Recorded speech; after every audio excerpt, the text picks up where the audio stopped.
Boa tarde, pessoal. Então, vamos à videoaula de hoje. Meu nome é Vitor Menezes, tá? Sou professor da rede Paço do Lumiar. O meu componente curricular é Educação Física. E essa aula teve como apoio o professor Tiago Corrêa e o Jonatas Carvalho, certo? Então, o assunto que vai ser abordado hoje, nessa videoaula, vai ser a questão do e-sports, certo? Que são os esportes eletrônicos, ou cyber-esportes também, como é conhecido. Então, nós vamos falar sobre a sua evolução durante o tempo, os tipos de jogos que existem, tá? A questão da profissionalização, a questão das premiações, o que ele trouxe de audiência para a televisão, para todo o pessoal que curte esse tipo de entretenimento, certo? Próximo.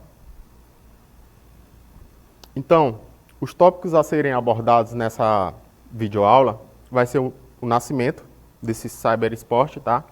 Os tipos de jogos, todos os jogos, como a gente faz a classificação desses jogos.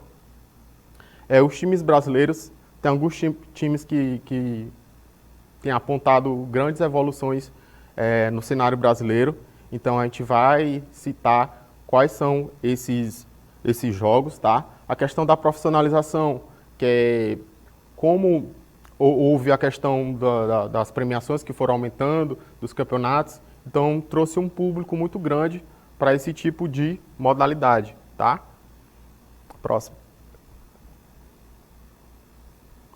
Então, o início dos esportes. Então, como a gente viu que houve mudanças, tanto a nível de consoles, a nível de videogame, a nível de internet, todas essas tecnologias elas foram avançando com o passar do tempo.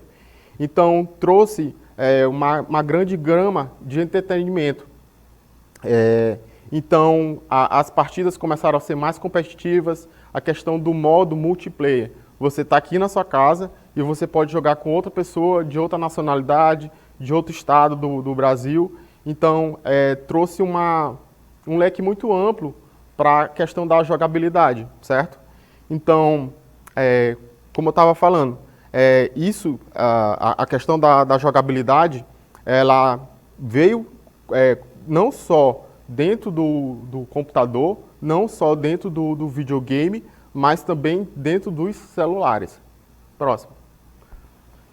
Então, primeiramente, para a gente entrar no assunto, a gente tem que falar sobre a parte histórica. É importante para a gente entender, de fato, como surgiu essa questão. Então, a questão dos esportes, em que envolve competição a nível mundial, ela surgiu, a primeira competição foi datada de 19 de outubro de 1972. Foi entre os estudantes da Universidade de Stanford, nos Estados Unidos. O jogo era o Space War. Então, eles criaram umas Olimpíadas Intergalácticas sobre a modalidade do Space War. Como eu havia dito nas aulas anteriores, essa questão da evolução relacionada à tecnologia, as principais universidades dos Estados Unidos, elas eram universidades de ponta com relação à tecnologia. Então, tudo que surgia de novo, geralmente surgia dentro dessas universidades, correto? Próximo. Então, em 1990, foi criado a Nintendo World Championship, com etapas em várias cidades dos Estados Unidos, sendo a final disputada na Califórnia, em 1994. Então, depois surgiu a Nintendo Power Fest, certo? Então, o que aconteceu? Os consoles, a questão dos computadores que eles foram evoluindo, eles começaram a perceber que se eles começassem a expandir, fazer jogos em vários locais, primeiramente começou nos Estados Unidos. Então, eles começaram a fazer várias sedes dentro dos Estados Unidos, em cada estado. Então, isso foi começando a divulgar de maneira maciça a questão dos esportes, certo? Próximo. Então, o que foi que começou a proporcionar de maneira mais expansiva a questão do incremento dessa modalidade a nível mundial?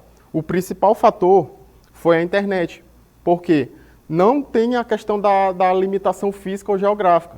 Então, a partir do momento que você entra na internet, que você tem um computador bom ou até mesmo um celular bom, você consegue jogar com outras pessoas.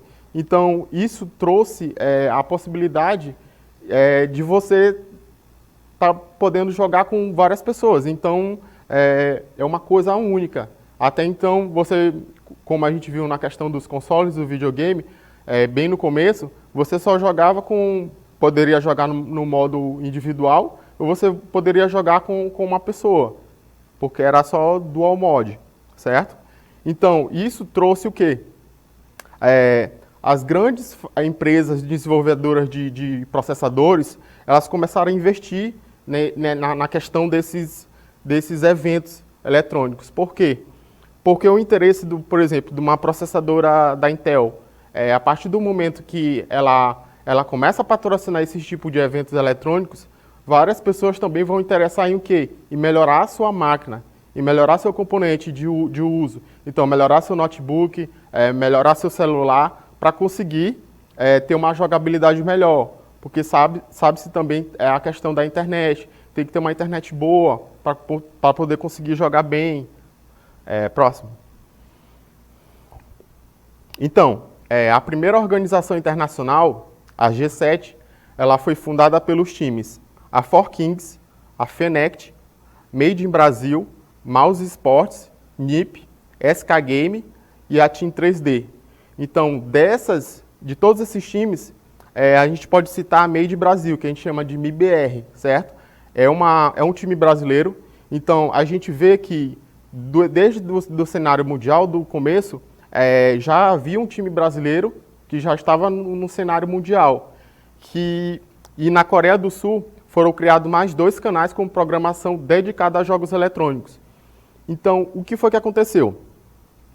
As empresas começaram a patrocinar eventos esportivos, principalmente as empresas ligadas à tecnologia, na questão de computadores, componentes para computador. Depois, o que aconteceu? Vários times começaram a se juntaram e fizeram o G7, que é a organização internacional. Na Coreia do Sul, várias empresas ligadas à televisão começaram a produzir eventos e divulgar eventos através da transmissão da televisão. E com o passar do tempo, houve a questão do streaming, certo? Próximo. Então, a questão do streaming, eu vou explicar para vocês. Não tem o YouTube, que é uma plataforma de vídeo, que vocês podem ver vídeo de vários gêneros. O Twitch, o que ele é? Ele é como se fosse um YouTube, só para jogos eletrônicos. Então, a partir do momento que você abre essa plataforma, ele vai te dar um leque de vídeos de pessoas que trabalham fazendo streaming, que são os jogos simultâneos, ao vivo.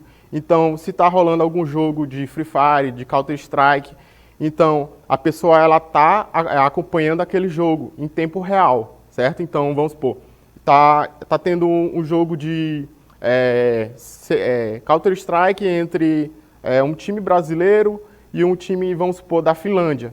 Então, pelo canal do Twitch, tu consegue assistir esse jogo de maneira simultânea, certo? Então, isso proporcionou também um avanço muito grande da questão de estar dando um acesso maior ao público, certo? Próximo. Então, aqui a gente tem mais ou menos uma noção como é que é a plataforma do Twitch, certo? Você cria um login e aqui na tela ó, é o mesmo slide, a mesma configuração, o layout da questão do YouTube. Aparece aqui ó, na tela as suas preferências de jogo, você escolhe.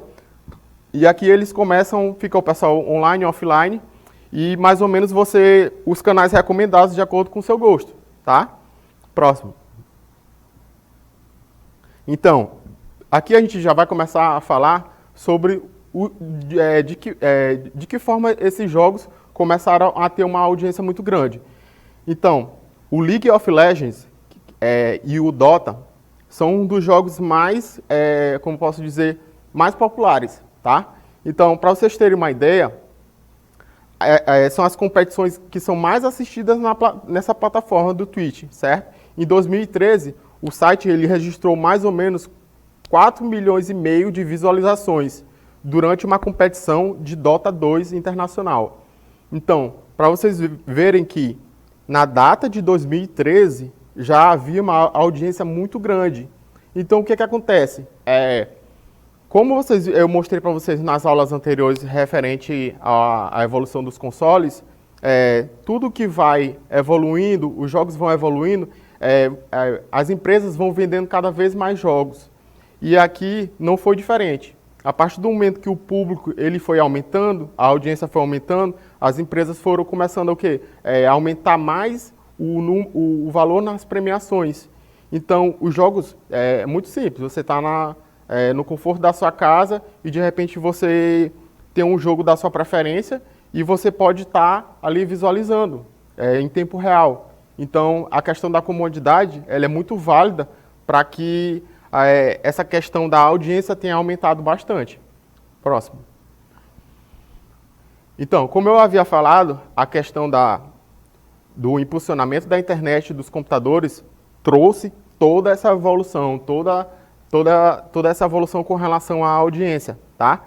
Então, para vocês terem uma ideia, em 2014, o League of Legends, o campeonato deles, atraiu 40 mil espectadores no estádio em Seul, na Coreia do Sul. Então, para vocês terem uma ideia, o público não é só o público virtual, não é o público só que você pode acompanhar dentro da sua casa, no conforto da sua casa. Esses campeonatos eles começaram a ser transmitidos, mas também é como se fosse um show. É como se você fosse assistir, vamos supor, um jogo no Castelão. Você torce para o Sampaio, para o Moto, e você vai lá assistir. Então, a questão dos jogos eletrônicos, eles chegaram a um nível que tinha público. Então, eles começaram a fazer o quê? Por exemplo, o Allianz Parque, que é o estádio do Palmeiras, lá no São Paulo. Em 2015, eles conseguiram botar 10 mil torcedores no Allianz Parque. Estava sendo transmitido a final do League of Legends. Então, para vocês terem uma ideia, tem um público físico e tem um público virtual. Então, é aí que começou a impulsionar a questão das premiações. Próximo. Então, em termos de audiência, o Dota 2 teve mais ou menos 5 milhões de pessoas assistindo, tá? As finais. Ao mesmo tempo. Então, pensa só, são 5 milhões de pessoas assistindo ao mesmo tempo. Não é um pico que você atinge. Então, tu consegue manter 5 milhões de pessoas assistindo ao mesmo tempo. E o League of Legends teve um pico de 14 milhões de torcedores assistindo ao mesmo tempo. E um total de 43 milhões de pessoas diferentes assistindo. Então, para se ter uma ideia, houve um campeonato e no final desse campeonato, 43 milhões de pessoas conseguiram assistir aquele campeonato. Então, pensa só, a gama que foi aumentando proporcionalmente. Próximo slide. Então, para a gente conversar um pouquinho sobre o cenário brasileiro, que é importante. O que acontece? Como eu falei, a Made in Brasil, que é a MIBR, traduzindo, é fabricada no Brasil, ela começou a trazer vários times no cenário, montar, aliás, vários times no cenário nacional. Depois foram fabricando vários times dentro de cada estado. Então, o que aconteceu? Aqui nesse primeiro quadro é a MIBR, certo? Só que aqui é da modalidade de Counter-Strike. Quando eu for citar os tipos de esporte, eu vou falar um pouco mais o que seria o Counter-Strike, tá? Então, o que aconteceu? Ali são os símbolos de alguma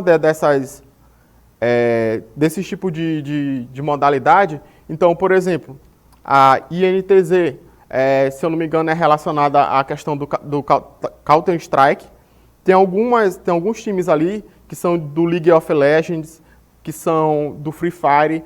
Então, até para se ter uma ideia, os times de futebol começaram a fazer seus próprios times, porque eles viram que estava dando dinheiro, que estava dando audiência, que estava aumentando exponencialmente a questão do público, Então, os times brasileiros começaram a ver que aquilo dali era uma oportunidade de estar divulgando sua marca também. O Flamengo, o Corinthians, eles têm time, hoje em dia, relacionado a algum tipo de jogo eletrônico. Certo? Próximo.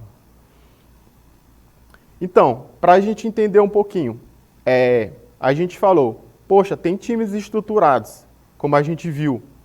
Tem a questão dos streams, que são a plataforma com vários índices de audiência. O público, não só o público físico, mas o público virtual estava comparecendo em massa para estar vendo o tipo de evento. As ligas, elas existem todo ano. Não é que nem a Copa do Mundo de futebol, que ela existe só de 4 em 4 anos. Aqui, não. Todo ano tem pelo menos 4 a 5 eventos esportivos de grande porte e com grande premiação.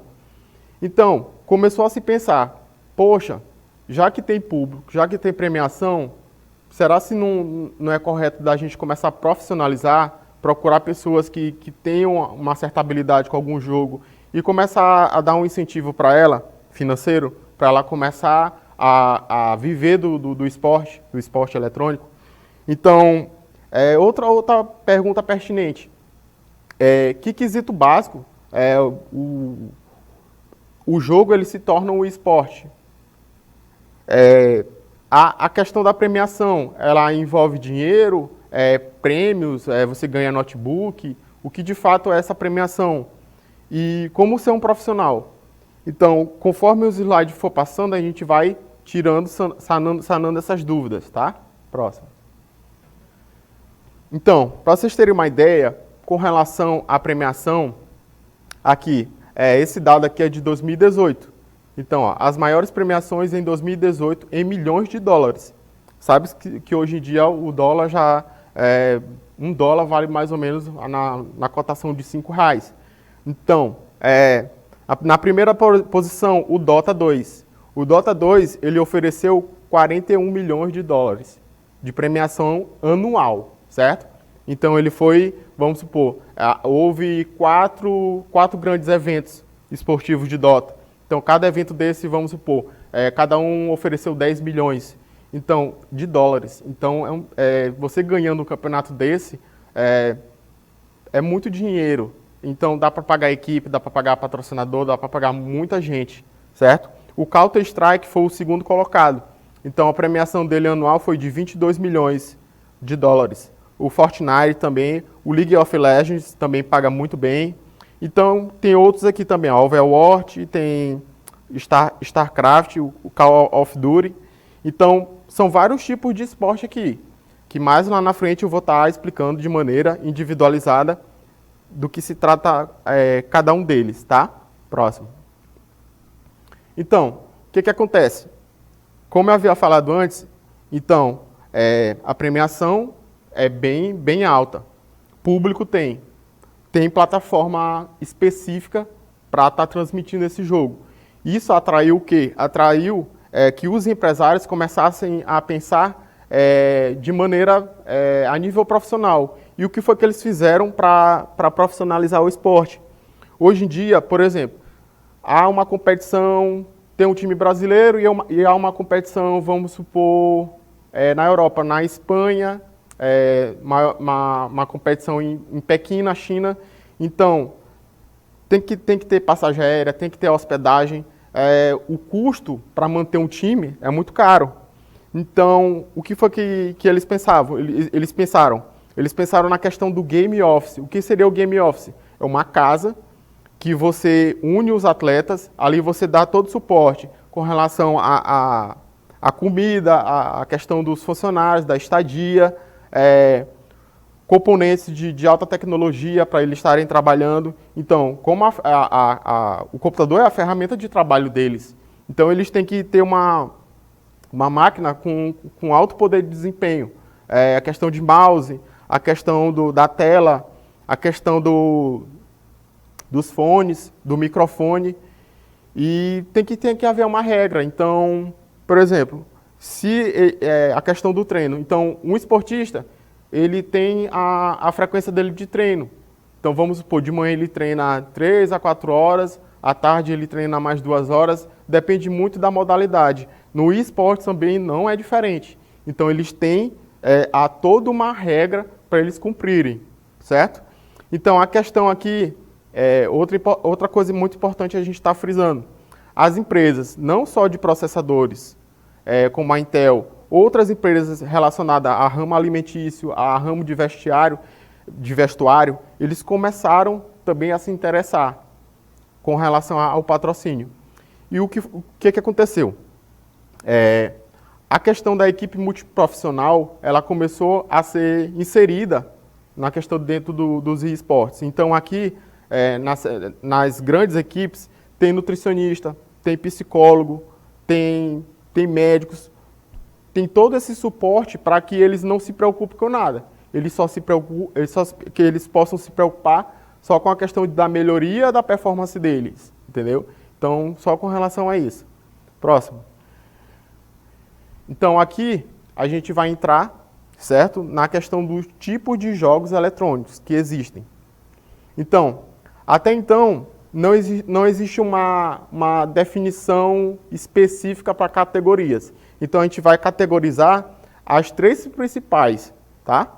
Então, com relação às categorias dos esportes, o que a gente pode ter como exemplo? Tem os esportes de luta, tá? Que são multiplayer.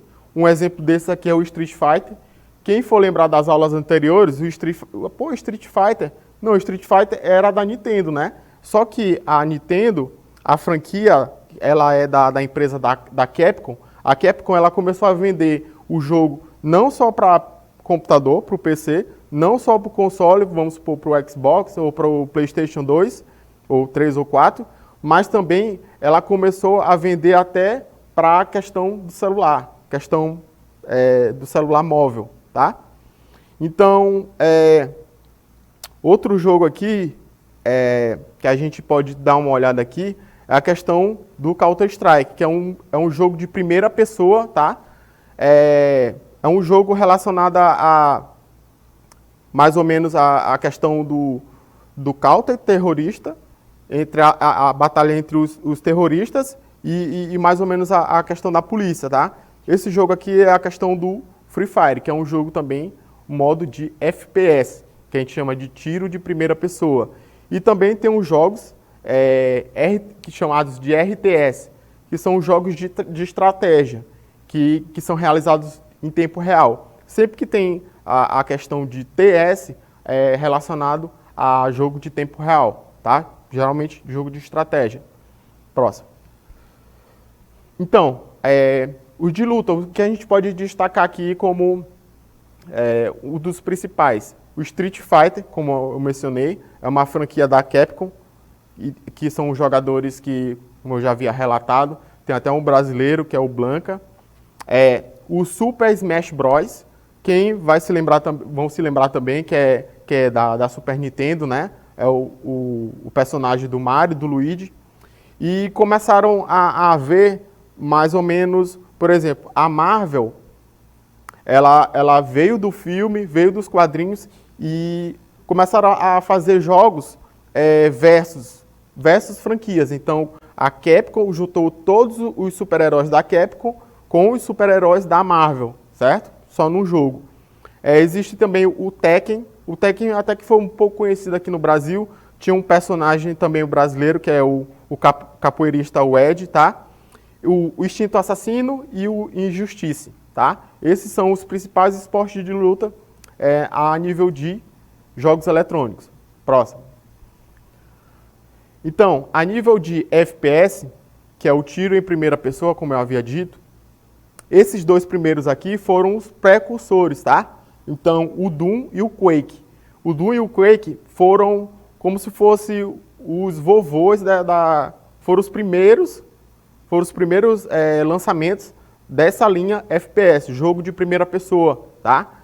A mais conhecida, que eu botei até em destaque aqui em vermelho, é o Counter-Strike, que a gente chama de CSGO. O terrorista ele tem que plantar a bomba, só que a polícia não tem que deixar, a polícia tem que conseguir neutralizar eles. Então é um jogo que fez bastante sucesso. Até hoje a plataforma existem muitos usuários que jogam até hoje. A série Call of Duty também é uma série que fez bastante sucesso. A Halo, Battlefield, Crossfire, Overwatch, Fortress, Rainbow Six. Essa aqui também tem um time brasileiro muito bom. Esses dois aqui são bem conhecidos. E sempre quando eu dou aula referente, quando eu vou falar sobre jogos, sempre citam eles, que é o PUBG e o Fortnite, que ele é mais ou menos da mesma linha do Free Fire. Free Fire eu vou falar um pouquinho mais lá na frente. Próximo. Então, o jogo de RTS, que é o Real Time Strategy. Então, esses jogos são jogos de estratégia, são jogos multiplayer. Então, você não joga sozinho, você joga com um time, tá? Então, os principais jogos são StarCraft, Warcraft 3 e o StarCraft 2. Esses jogos também aqui, junto com Dota, junto com League of Legends, também dão público pra caramba para a franquia, para a questão dos jogos eletrônicos. Próximo. Então, trazendo agora para a questão dos esportes. Nos esportes também há uma imensa variedade de jogos, tá? Então, por exemplo, tem o FIFA. O FIFA, a nível de futebol, ele é muito conhecido. Então, tem um pessoal que joga há muito tempo FIFA, porque ele não vem só do notebook, ele vem também da questão dos consoles. Então, eu acredito que o primeiro FIFA foi em 97. Então, de 97 para cá, os gráficos foram melhorando, a jogabilidade também melhorou. A FIFA, a grande rival dela é o Pro Evolution Soccer. Então, esses dois são os principais a nível de futebol. É claro que não existe só o futebol a nível de esporte. Existe a NBA. Então, por exemplo, a Liga Americana de Basquete, ela tem um jogo chamado a NBA 2K, que também tem um gráfico excelente, tem muita gente que joga, e também tem outros esportes, tem o Rocket, tem o Real Subspace Rocket League. Então, esses aqui que eu falei para vocês são os mais conhecidos, mas tem outros, tem de luta, tem propriamente o UFC, tá? Com relação à corrida.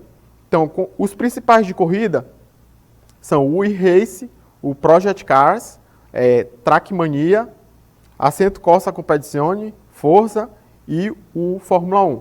Para vocês terem uma ideia da qualidade que são os gráficos desses jogos, o Fórmula 1 ele serve como simulador para os profissionais de ponta. Então, por exemplo, na Fórmula 1 tem o Lewis Hamilton, tem vários atletas mesmo da Fórmula 1 que, por exemplo, nesse período de pandemia, eles estão em casa treinando. Como é que eles treinam? De maneira virtual. Então, eles têm máquina que conseguem trazer a questão da realidade propriamente dita. Consegue fazer várias simulações de curva, de freada, tá? Então, é interessante que os jogos eletrônicos, eles têm a questão do entretenimento, mas também por trás de várias modalidades, eles jogam. Por exemplo, a questão atualmente estava havendo um campeonato entre os jogadores profissionais. Então, vamos supor, o Neymar, o Felipe Coutinho, eles estavam participando de um campeonato virtual. Então, só entre os jogadores. Então, no momento da pandemia, que eles não estão jogando de fato, mas virtualmente eles conseguem jogar uns contra os outros, tá? Então, próximo. Então, outro tipo de modo é o modo Battle Multiplayer. Aqui, há a condição de se jogar também através do celular, tá? Então, aqui nós temos o quê? O Free Fire. O Free Fire é um dos mais conhecidos. Quando eu dou aula, é incrível. Sempre tem alguém que venha falar, professor, o senhor joga Free Fire? Então, o Free Fire é um dos mais conhecidos, tá? É um jogo que não é pesado para o celular, a gente consegue baixar. E você tendo uma internet intermediária, dá para rodar tranquila o jogo, tá? O PUBG, como eu já falei da vez anterior, isso aqui na versão mobile, a versão a nível de celular. O Fortnite também tem a nível de celular. O Clash of Clans que é um jogo também de estratégia, tá? É interessante o Clash Royale, o Dota e o League of Legends. Então, todos esses jogos, alguns você já consegue jogar pela plataforma. Então, para você ver como há uma variedade muito grande. Então, dá para você jogar pelo notebook, dá para você jogar pelo computador e dá para você jogar também pelo celular, tá? Próximo. Então, vamos aos questionamentos. Afinal de contas, dá para comparar o esporte convencional com os esportes? Em um atual cenário em que vivemos, seria uma alternativa durante a pandemia? Quanto custa um notebook gamer, um notebook que se possa jogar? Então, pessoal, há uma discussão muito grande sobre o esporte convencional, se ele pode ser comparado aos esportes. Porque quando você está praticando um esporte convencional, você está ali socializando com outras pessoas, mas de maneira real, não de maneira virtual. Então, as regras, as leis, elas ainda são muito novas referente a isso, a dizer o que é e o que não é, certo? Porque até então é muito novo essa parte do cyberesporte. Então, no atual cenário real da pandemia, como eu falei para vocês, tem esportistas de maneira profissional que já jogam entre eles de maneira virtual, a nível de entretenimento, óbvio, tá? Mas a nível também de profissionalismo, como eu disse, a questão dos simuladores de Fórmula 1. E quanto custa um PC Gamer? Essa questão é interessante porque, como a gente viu nas aulas anteriores, a evolução dos computadores, os componentes, cada vez que o computador foi diminuindo de tamanho, os componentes eles foram ficando cada vez mais caros. Então, abrange um público que tenha um certo poder aquisitivo, porque chega a ser caro, as peças são caras. Às vezes você quer comprar um mouse e um teclado específico para você jogar um jogo e se profissionalizar, chega a ser muito caro. Então, às vezes, esse tipo de esporte ele fica inviável para nossas condições, tá? Próximo. Então, pessoal, é isso que eu queria falar para vocês com relação aos esportes. Espero que vocês tenham gostado da aula, tá? E se cuidem, usem máscara quando vocês forem sair na rua, usem o álcool gel, que isso é importante, tá? Até a próxima.